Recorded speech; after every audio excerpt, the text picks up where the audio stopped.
নতুন উন্নয়নের সবক শোনাতে পারলেই টাকা। প্রথম আলোর রিপোর্ট, কি আলো?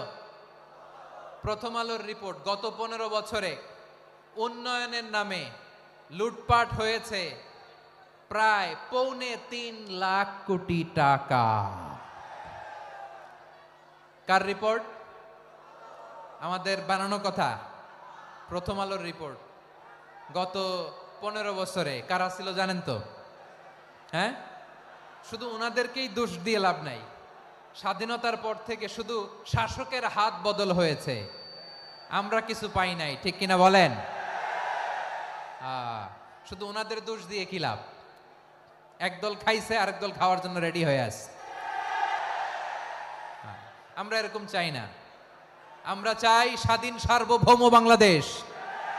আমরা চাই দুর্নীতিমুক্ত বাংলাদেশ। আমি নিউজটা যে কতবার পড়লাম, এটা কি সম্ভব? 3.25 লাখ কোটি টাকা লুটপাট, মানে লুটপাট করতে করতে এদেশের জনগণকে ফুটপাতে বসায় দিচ্ছে।